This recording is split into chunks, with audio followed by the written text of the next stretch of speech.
میں غامدی صاحب کے جو فالوورز ہیں ان سے ایک مطالبہ کرتا ہوں کہ ایک پلڑے میں غامدی صاحب کو رکھ دیں, ایک پلڑے میں صحابہ کرام کو رکھ دیں. آپ کی نظر میں غامدی صاحب کا پلڑا بھاری ہے, انہوں نے قرآن کو صحیح سمجھا, صحابہ کرام نے صحیح نہیں سمجھا. تو میں حیران ہوں غامدی صاحب کے مقلدین پر. ایک طرف کہتے ہیں ہم کسی کی اندھی تقلید نہیں کرتے, اور تقلید کرنے پر آئے تو ایسی اندھی تقلید کے آپ نے ریکارڈ توڑ دی. ایسی تقلید حنفی ابو حنیفہ کی نہیں کرتے, شافعی امام شافعی کی نہیں کرتے, حنبلی امام احمد بن حنبل کی نہیں کرتے, مالکی امام مالک کی نہیں کرتے, جیسی غامدی صاحب کے فالوورز کس کی تقلید کر رہے ہیں, غامدی صاحب. ہم غامدی صاحب سے متاثر نہیں ہوئے, ہمارے پاس کوئی چارہ ہی نہیں تھا اس کے علاوہ کہ ہم ان کے علاوہ کسی اور جگہ پہ جائیں, اس لیے کہ وہ آدمی ان سوالوں کے جواب دے رہا تھا. نہ ہم غامدی صاحب کے مقلد ہیں, نہ ہم ان کے مرید ہیں, نہ ہم ان کے کسی فرقے کا حصہ ہیں. We are truth seekers. وہ ہمارا ایک استاد ہے, ہمیں ہاتھ پکڑ کے بتاتا ہے علم کی جستجو میں استدلال کو ہمیشہ آخری فیصلہ کن حیثیت دینا, انسان کو کبھی نہ دینا.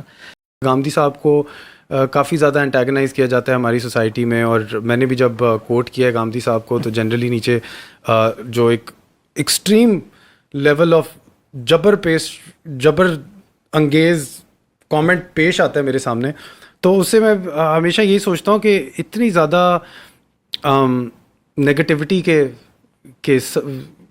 کے ماحول میں آپ پہ غامدی صاحب کی پرسپیکٹیو کی روشنی کیسے ایک دم سے آئی؟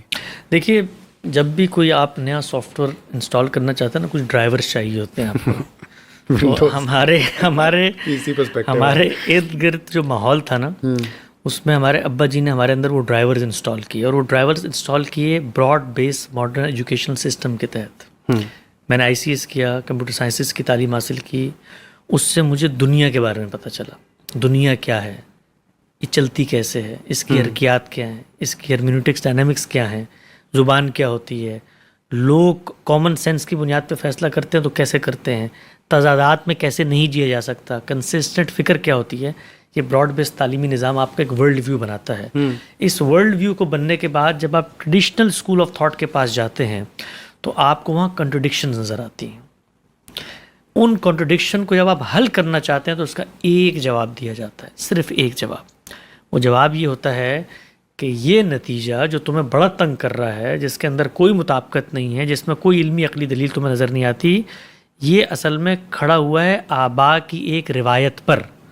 مطلب ہزاروں لاکھوں کروڑوں لوگ ہی بات کر رہے ہیں یار, جن لوگوں نے دین پہ غور و فکر کیا ہے, تم آ کر اس پہ سوال اٹھا رہے ہو.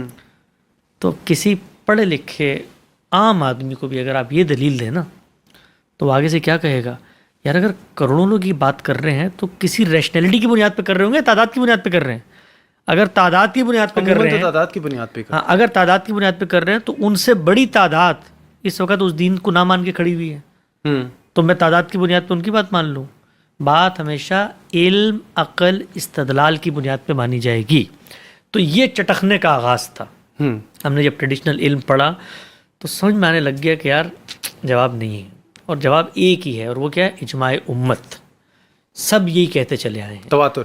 تواتر تو کہا جاتا ہے ٹرانسفارمیشن آف نالج جو عملاً ہو رہی ہوتی ہے, اور وہ ہوتی ہی تب ہے جب اجماع امت ہو. اجماع ہوتا ہے علم کے اوپر لوگوں کا کنسنسس, کسی ایک نقطہ نظر کے اوپر. اجماع کی ڈفرینٹ کونوٹیشنز ہیں.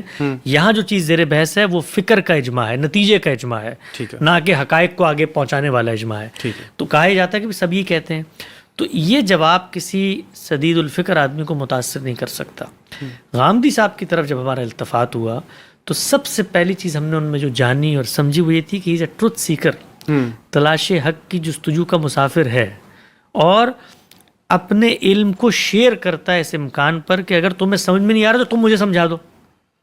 تو بنیاد کیا ہوتی ہے, میرا اور آپ کا کامن پوائنٹ آف ریفرنس, علمی عقلی استدلال. تو وہ استدلال کے مقدمات ہیں جو انہوں نے دین کو سمجھنے والوں کو فراہم کی ہیں. تو جس وقت آپ کو وہ مل جاتا ہے تو بالکل ایسے ہوتا ہے جیسے پیاسے کو پانی مل گیا. تو ہم غامدی صاحب سے متاثر نہیں ہوئے, ہمارے پاس کوئی چارہ ہی نہیں تھا اس کے علاوہ کہ ہم ان کے علاوہ کسی اور جگہ پہ جائیں, اس لیے کہ وہ آدمی ان سوالوں کے جواب دے رہا تھا. اچھا, جب اس کے پاس ہم گئے کچھ عرصے بعد پتہ لگا وہ خود اپنے جوابوں پہ بھی غور و فکر کرتا رہتا ہے. بھائی وہ جن جوابوں سے ہم متاثر ہوئے تھے وہ چینج ہو چکے ہیں. تو اب کیا ہوا, ہم نے علم کے رستے کا اپنے آپ کو مسافر بنا لیا. نہ ہم غامدی صاحب کے مقلد ہیں، نہ ہم ان کے مرید ہیں، نہ ہم ان کے کسی فرقے کا حصہ ہیں. We are truth seekers. وہ ہمارا ایک استاد ہے، ہمیں ہاتھ پکڑ کے بتاتا ہے علم کی جستجو میں استدلال کو ہمیشہ آخری فیصلہ کن حیثیت دینا، انسان کو کبھی نہ دینا. تو بڑا لمبا سفر ہے، 15 سال گزرے، اور انہی کراچی کی بستیوں سے میں یہیں پہ مدرسے میں پڑھتا تھا. یہاں سے نکل کے اللہ تعالیٰ نے پہنچایا. ملیشیا میں رہا 10 سال 8 سال، ان کی خدمت کا موقع ملا. اس وقت ملیشیا سے نکل کے آپ نے امریکہ پہلا میں. ان کا مضمون پڑھا تھا، میں نے آپ کی کہانی کہیں سے سنی تھی، اگر آپ دہرا دیں کہ آپ نے پہلی دفعہ جب آپ کو پرسپیکٹیو آپ کا غامدی صاحب کا کیا تھا، اور آپ کو کہیں ان کے پرچے میں کوئی ایک ان کا مضمون ہاں، لکھا وہ ہوا اس ملا وقت تھا. حدود آرڈیننس کے اوپر بات چیت ہو رہی تھی. دیکھیں پرسیپشن کیا کام کرتی ہے، مذہبیت کیسے حجاب لے کر آ جاتی ہے. اور آپ کبھی بھی کسی، آپ کو پتہ ہے مناظرے کا، ہمارے ایک دوست ہیں بڑے اچھے ہیں، وہ مناظر ہیں، وہ کہتے ہیں تمہیں پتہ ہے مناظرے کا پہلا اصول کیا ہے؟ مناظرہ نہیں کرتا اگریسو ڈیبیٹ. پہلا اصول یہ ہمیشہ دوسرے آدمی کا موقف غلط بیان کرو تو وہ ڈیفینسو ہو جائے گا. اچھا، تو ہمارے میں نے بھی سیکھ لیا. تو ہمارے یہاں مذہبی علماء جو ہے نا، یعنی کہ آپ کہہ رہے ہیں کہ غامدی صاحب صحیح نہیں ہے. ہاں، تو اب ہمارے ہاں مذہبی علماء اصل میں ان کو بھی سمجھنا چاہیے. اور وہ بیچارے، ان کو اللہ تعالیٰ نے اقتدار دیا تھا. جس وقت پولیٹیکل پاور آئی نا، 1200 سال وہ لوگ جوڈیشری پہ رہے، وہ لوگوں کے فیصلے کرتے تھے. گورے یہاں پر آ گئے، استخلاص وطن کی تحریکوں، تہذیبی ورثہ چھن گیا، پاور چلی گئی ہاتھ سے. جب پاور چلی گئی تو تحفظ کی نفسیات ہے. اب جو کچھ ہے اس کو بچا کے رکھنا ہے، اس میں اتھارٹی کو قائم رکھنا ہے. کوئی نئی بات، نئی فکر ان کے حلقے سے نکل کے آدمی کرے گا، اس کو چیلنج کرنا ہے، گمراہ کہنا ہے، لیبل لگانا ہے، پرسیکیوشن کرنا ہے، مر سکتا ہے، مارو نہیں مر سکتا، تو اس کے کردار کو مشہور کر دو، امریکہ کا ایجنٹ ہے، یہود و ہنود سے آیا، پیسے مل گئے، سب کر کے ڈسکریڈٹ کرو. وہ سب کچھ بیچارے یہ کر رہے ہوتے ہیں اپنی اس جو اتھارٹی کو برقرار رکھنے، اتھارٹی کو برقرار، اور آپ کی جو گزری ہوئی عظمت ہے، عظمت رفتہ، اس کی بازیافت میں بڑی نیک نیتی سے کر رہے ہوتے ہیں. میں ان کے بارے میں کبھی کسی اس میں نہیں شکار ہوتا. اور جب ایک ٹریڈیشن بن جاتا ہے تو ٹریڈیشن بننے کے بعد آپ اطاعت کے پیراڈائم میں بھائی اللہ کے رسول نے اگر کہا ہے نا سر مارو دیوار میں، چلو دیوار میں سر مارو، بغیر سمجھ میں نہیں آتا ہمیں، وہ اس پہ غور نہیں کرتے کہ اللہ کے پیغمبر نے یہ نہیں کہا. تو غامدی صاحب کا پرسپیکٹو اسی طرح سوسائٹی میں بیان کیا جاتا ہے، آج بھی بیان کیا جاتا ہے. مجھے کل کسی نے کہا، پہلا مضمون آپ نے کتنے سال پہلے پڑھا تھا؟ میرا خیال ہے اب تو کوئی 20 سال سے زیادہ ہو گئے ہوں گے. تب سے یہی چل رہا ہے؟ اچھا، تب سے. اچھا، اس میں کیا تھا؟ اس میں دیکھیں ایک ٹی وی پہ ایک عالم آ کر ایک بات بتا رہا ہے، حدود آرڈیننس کی بحث ہو رہی تھی اس وقت، کہ بھائی کیا جج دیکھتے ہی مجرم کو فیصلہ کر دے گا، یا جرم کی نوعیت، مجرم کے حالات، سرکمسٹانسز، ایویڈنس سب کو دیکھے گا؟ تو ہم صاحب نے کہا سب کو دیکھنا چاہیے اس کو. تو اب چونکہ ہم مخالفت میں کھڑے ہوئے تھے نا، تو ہم نے کیا پرسیو کیا وہاں سے، اچھا یہ کوئی ماڈرن مولوی صاحب آئے ہیں اور یہ لوگوں کو بے راہ روی پہ لگانا چاہتے ہیں. تو مضمون میں نے لکھا، میں نے کہا ایک صاحب آئے ہیں، وہ کہہ رہے ہیں کہ اگر آپ سے اس طرح کا الٹا پلٹا کام ہو جائے، کوئی زنا کہے گا، تو جج آپ کو بلائے گا، بلا کر پوچھے گا کہ تم کہیں اس کی زلف گرا کے اسیر تو نہیں ہو گئے تھے، کہیں تمہیں اس کی آنکھوں کے مسکارے نے مدہوش تو نہیں کر دیا تھا. ہاں، تو یہ میں نے کہا یہ کہنا چاہ رہے ہیں کہ جرم کی نوعیت اور مجرم کے حالات، مجرم اصل میں ان حالات میں ہوتا ہے نا جب وہ یہ کام کرتا ہے، اور پھر آخر میں تھپکی دے کہیں گے بیٹا کوئی بات نہیں، آئندہ ذرا احتیاط کرنا. تو یہ بات، تو یہ کیا ہے؟ یہ اصل میں اس چیز کو بیان کرتا ہے کہ جب آپ اپنے زاویے سے دوسرے کی فکر کو پیش کرتے ہیں. تو جس وقت ہم نے پھر آگے بڑھے، ہم لوگوں نے کہا بڑی اچھی مخالفت کرتا ہے یار یہ لڑکا، تو اس کو تو پڑھنے کو دو، غامدی کو پڑھے یہ، تاکہ اور زیادہ مخالفت. وہ پڑھنا شروع کیا، انہوں نے کہا یہ بات تو کہتے ہی نہیں. تب تک میزان شائع ہو چکی تھی، میزان آ چکی تھی، میزان کے لیکچر اس سے پہلے آ چکے تھے. میزان کے لیکچر ہم صاحب نے اصل میں آن جاب ٹریننگ کے اصول پہ جو وہ کرتے رہے نا، پڑھانا شروع کر دیا تھا. 2002 میں میزان کے لیکچرز آ گئے تھے، تو وہ لیکچرز ہم نے سننے شروع کیے. ہم 2005-06 میں سفر شروع ہوا ہمارا، تو چیزیں آتی رہیں، پھر ان کے شاگردوں سے ملاقاتیں ہوئیں. تو بڑا لمبا سفر ہے. خود ان کا جو پورا کا پورا اسکول آف تھاٹ ہے، کوئی 10-12 ہزار صفحات ہیں، اس کو کم سے کم وہ پڑھنے پڑتے ہیں آپ کو سمجھنے کے لیے. اصول کیا ہیں، اپلیکیشن کیسے ہوتی ہے، اس میں کچھ بنیادی سورس ریفرنس بکس ہیں، مولانا فراہی کی کتابیں ہیں، مولانا امین حسین اصلاحی کی تفسیر ہے، خود ان کی چیزیں ہیں. تو پھر 10-15 سال لگے ان کے ذرا اسکول آف تھاٹ کو سمجھنے میں. بھی ہم کوئی 10-15% سمجھے ہوں گے، لیکن ایک سفر ہے. ایز اے اسٹوڈنٹ آپ کے ساتھ وہ کیا آپ کو چیلنج اگر آپ نہ کریں غامدی صاحب کو تو وہ سیٹسفائی بھی نہیں ہوتے ہوں گے؟ ہمارا ان کے ساتھ جو تعلق ہے، کبھی آپ کو غامدی صاحب بتائیں گے، صبح اٹھنے سے لے کر رات سونے تک دن کے 13-14 گھنٹے ایک استاد کی خدمت میں بسر ہوتے ہیں. شاید ہی کوئی لمحہ ہو جس میں ہم اس میں بحث نہ کر رہے ہوں، ان سے ان کی بات کو ریفیوٹ نہ کر رہے ہوں، کسی طریقے سے ان کی فکر کی انکنسسٹنسی کو بیان نہ کر رہے ہوں، ان کو یہ نہ کہہ رہے ہوں کہ آپ نے یہ بات ٹھیک نہیں لکھی، آپ کو اس طرح سے بیان کرنا چاہیے. دیکھیں اس میں یہ لوپ ہول ہے. دیکھیں آپ نے کہا تو لوگوں کے ذہن میں سوال پیدا ہوا، اس کو آپ بہتر کریں. یہ ٹریننگ اور یہ ہم کوئی اپنی عظمت نہیں بتا رہے، یہ اس استاد نے ہمیں ہمت دی ہے، اس نے ہمیں یہ حوصلہ دیا ہے کہ میری بارگاہ میں اگر شاگردی کی آنا ہے تو مقلدین مجھے نہیں چاہیے، مجھے محققین چاہیے، اور وہ محققین جو میرے اوپر بھی سوال اٹھائے۔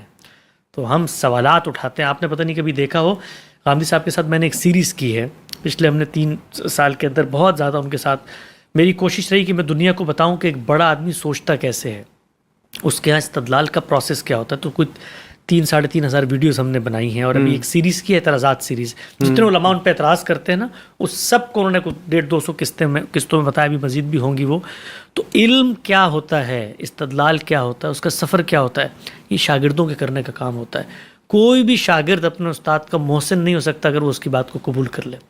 وہ جب تک کرٹیسزم نہیں کرے گا، اس کی استاد کی بات نکھر کے سامنے نہیں آ سکتی۔ تو ہم جب بیٹھتے ہیں، زبردست ڈیبیٹس ہوتی ہیں، زبردست اختلافات ہوتے ہیں۔ ہاں یہ ٹھیک ہے کہ سونے سے پہلے یا ہماری خواہش ہوتی ہے ان کو قائل کریں، یا وہ تو خیر قائل نہیں کرتے، کسی کو اپنی بات بتائے تھے، لیکن وہ بتاتے، وہ ایک پچھلے دنوں مولوی صاحب کہہ رہے تھے، ہم سب بڑے اچھے اخلاقیات میں ایسے بات بتاتے ہیں، اگلا بندہ توے پہ جل رہا ہوتا ہے، لیکن وہ بات بڑے شائستگی سے تو وہ ہم سے سوالات اٹھاتے ہیں، ہمیں کہتے ہیں بالکل ٹھیک ہے آپ کی بات، تو پھر ذرا اس سوال کا جواب دیجیے گا مجھے۔ اب وہ سوال کا جواب جب ہم سوچتے ہیں، ہم کہتے ہیں کتنی بیوقوفانہ بات ہم کر رہے تھے، صبح سے لگے ہوئے تھے بحث کرنے میں۔ لیکن سیکھنے سمجھنے کا ایک پروسیس ہے۔ آپ جب ان سے ملیں گے، ان کی مجلس میں بیٹھیں گے، مجھ سے کسی نے پوچھا ایک دفعہ کہ غامدی صاحب آپ کی نظر میں بڑے آدمی، میں نے کہا بالکل بڑے آدمی، کہنے لگے وہ کیسے بڑے آدمی، کوئی ایک پہلو بتائیں۔ میں نے کہا بڑا آدمی وہ ہوتا ہے جس کی مجلس میں آپ اپنے آپ کو چھوٹا محسوس نہ کریں۔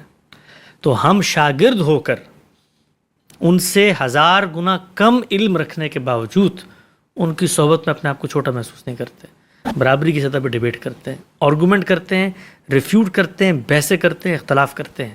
غامدی صاحب سے میرے بے تحاشا معاملات میں سمجھنے کی انڈرسٹینڈنگ کے بعد میں اصول میں ظاہری بات میں متفق ہوں، انہوں نے ایک پورا اسٹرکچر بنایا ہے، میرا اتفاق ہے اس سے، اپلیکیشن میں اختلاف ہوتا ہے۔ میں امریکہ گیا، جمعے کی نماز کے بارے میں ان کا پورا پرسپیکٹیو ہے کہ یہ ریاست سے متعلق چیز ہے، حکمران یا اس کا مقرر کردہ کوئی امام پڑھائے گا تب یہ ہونی چاہیے، وہاں تو کوئی مسلمانوں کی ریاست نہیں ہے، اور نہیں یہ سب جمعہ پڑھ رہے ہیں۔ اختلاف پیدا ہوا، 2 مہینے ہم نے بحث کی، 2 مہینے، اور چونکہ جمعے پہ ان کو مجھے ہی لے جانا ہوتا تھا، انہوں نے اس 2 مہینے میں ظہر کی نماز پڑھی، اور جمعے پہ مجھے لے جانے کے لیے نہیں کہا کہ کہیں میرے شاگرد پہ پریشر نہ ہو کہ استاد کو جمعہ تو پڑھانا ہی نہ لے کے جانا پڑتا ہے، اس کی رائے نہیں ہے تب تک بات ہوگی اس سے، اور ایونچولی میں قائل ہو گیا ان کی بات۔